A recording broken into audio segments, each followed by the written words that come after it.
नमस्कार, news point लेकर हाजिर हूं मैं राजीव। दोस्तों, आज बात ईरान की बात इसलिए क्योंकि बहुत कुछ डेवलपमेंट ईरान से है, अमेरिका से है, और इधर भारत में जो डेवलपमेंट है खासकर दिल्ली और पश्चिम बंगाल में, वो आप देख ही रहे हैं, सुन ही रहे हैं, उस पर भी बात करेंगे। लेकिन अमेरिका और ईरान के बीच सीज फायर बढ़ाने के बीच, जी हां, सीज फायर को बढ़ाने यानी युद्ध विराम को बढ़ाने के बीच अब एक उम्मीद ये भी बंधी है कि जल्दी ही दोनों पक्षों के बीच बातचीत शुरू हो सकती है।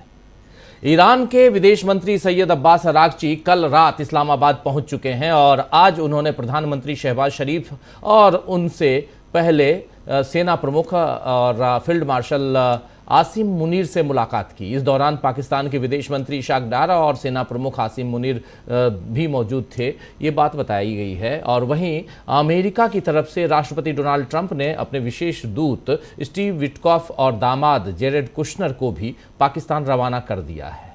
अमेरिकी उपराष्ट्रपति जेडी वेंस इस बार पाकिस्तान नहीं गए हैं, उन्हें स्टैंड बाय में रखा गया है, यानी ज़रूरत पड़ी तो वो इस्लामाबाद जा सकते हैं। आपको बता दूं कि पिछली बार स्टीव वेंस ही अमेरिका की तरफ से बात कर रहे थे और कहें तो वो लीड कर रहे थे अपने डेलीगेशन को। उन्हें अभी किनारे किया गया है। इस बार क्यों किनारे किया गया, ये समझ से परे है। वहीं ईरान ने भी संसद के संसद के ईरानी संसद के स्पीकर मोहम्मद बागेर गालिबाफ को इस बार शामिल नहीं किया इस डेलीगेशन में। आप देख लीजिए, आए हैं अब्बास अरागची लेकिन गालिबाफ नहीं आए हैं, जबकि गालिबाफ 11 और 12 अप्रैल को जो ईरान और अमेरिका के बीच पहली बातचीत हुई थी, इसी इस्लामाबाद में उस डेलीगेशन के प्रमुख थे कहें तो। गालिबाफ की जगह सईद जलीली को शामिल करने की बात हो रही है और जिन्हें ज़्यादा सख्त रुख वाला नेता माना जाता है। आपको बता दूं कि सईद जलीली ने 2024 में राष्ट्रपति चुनाव भी लड़ा था, लेकिन वो मसूद पज़ेश्कियान से हार गए थे। मगर IRGC यानी इस्लामिक रेवोल्यूशनरी गार्ड कोर, जो ईरान की सेना है, उस IRGC में सईद जलीली का बहुत असर माना जाता है।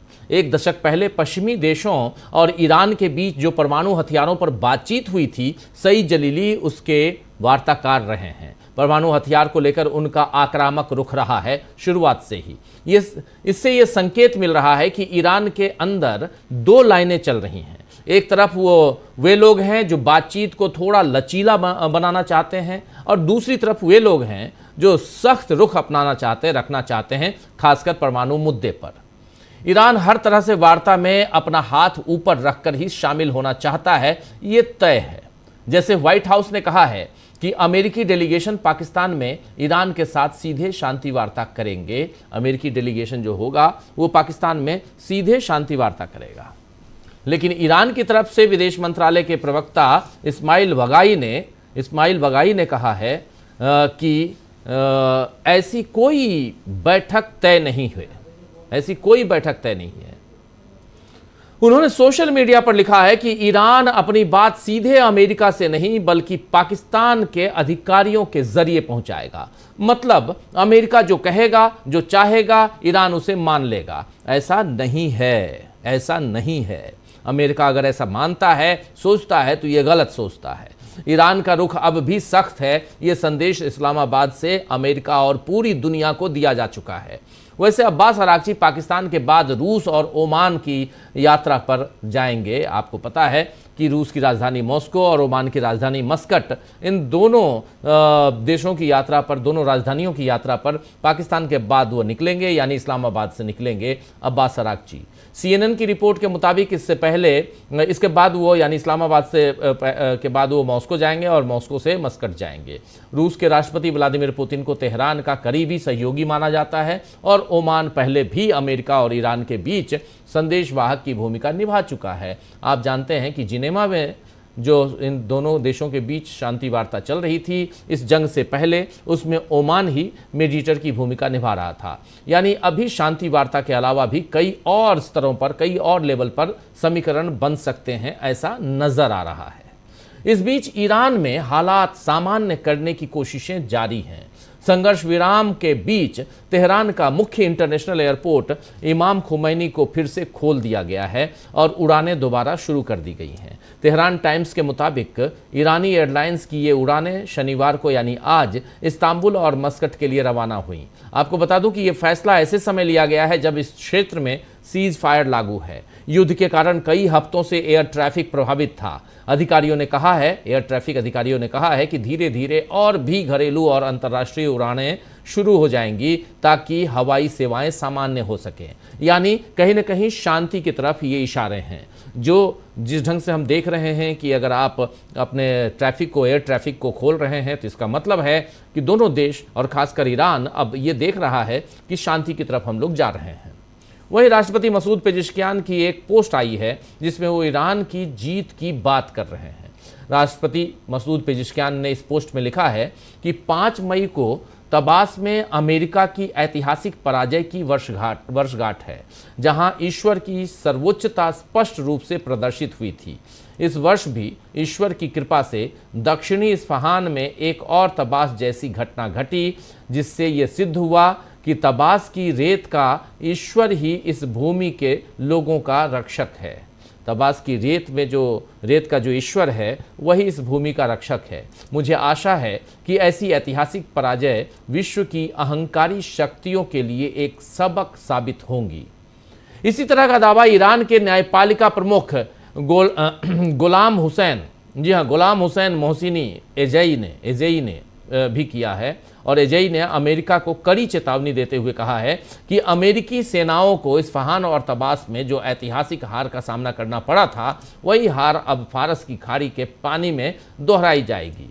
एजेई ने कहा है कि अमेरिका को अब भी अपनी हार का गुस्सा है और वो ईरान पर फिर से हमले की कोशिश कर सकता है। उन्होंने जोर देकर कहा है कि ईरानी सशस्त्र बल पूरी तरह तैयार हैं और किसी भी अमेरिकी आक्रामकता का मुंहतोड़ जवाब दिया जाएगा। आपको बता दूं कि सीज फायर और शांति वार्ता की कोशिशों के बीच अमेरिका होर्मुज पर अड़ियल रवैया दिखा रहा है। अमेरिका के रक्षा मंत्री पीट हेग्सेथ ने कहा है कि होर्मुज पर अमेरिकी कंट्रोल दुनिया के लिए जरूरी है और इस अहम रास्ते से अमेरिकी परमिशन के बिना कोई नहीं गुजर सकता। पेंटागन में प्रेस कॉन्फ्रेंस कर रहे थे पीट हेग्सेथ और उस दौरान उन्होंने बताया कि होर्मुज स्ट्रेट में ईरानी जहाज़ों पर लगी नाकेबंदी तब तक जारी रहेगी जब तक ईरान अपने परमाणु हथियार बनाने की योजना छोड़ नहीं देता। ये बात यहाँ पर हेग्सेथ कह रहे हैं साफ साफ। यानी एक दो बातें यहाँ पर देखिए पैरेलली चल रही हैं। एक तरफ हेग्सेथ हैं जो धमका रहे हैं, डरा रहे हैं ईरान को, दूसरी तरफ ईरान में भी कुछ लोग हैं जो अमेरिका को डरा रहे हैं, और इन सब के बीच कुछ लोग ऐसे हैं जो पाकिस्तान में इस्लामाबाद में बैठे हुए हैं शांति वार्ता करने के लिए।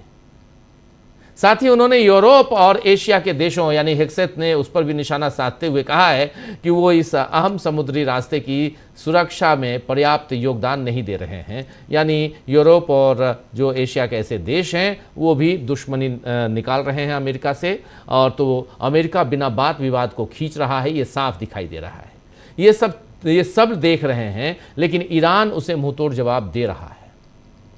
आज भी जो शांति वार्ता शुरू होती है या नहीं होती, या कल से धीरे धीरे विवाद की गुत्थी सुलझाने की कोशिश होंगी, इस पर भी नजरें रहेंगी। और इधर देश में थोड़ा आते हैं, ईरान में जो कुछ हो रहा है उसमें गुत्था बिल्कुल एक तरफ ईरान में भी कुछ लोग हैं जो शांति चाहते हैं, कुछ लोग हैं जो कहते हैं चलो लड़ लेते हैं, मर जाएंगे लेकिन मार के मरेंगे।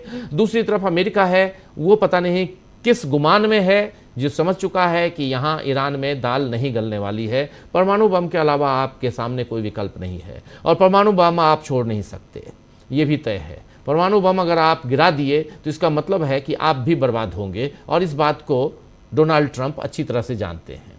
तो ये है। लेकिन दूसरी तरफ आते हैं हिंदुस्तान में जैसे उधर एक तरफ ईरान और एक तरफ अमेरिका है, वैसे ही यहाँ पर भी एक तरफ आम आदमी पार्टी है। जी हाँ, आम आदमी पार्टी में दल बदल पर घमासान मचा हुआ है, तो दूसरी तरफ पश्चिम बंगाल में दूसरे और आखिरी दौर की वोटिंग से पहले एक दूसरे पर यानी सत्ता पक्ष और विपक्ष पर हमले जो हैं तेज हो गए हैं। आज तो राहुल गांधी ने भी हुगली में रैली कर ली है।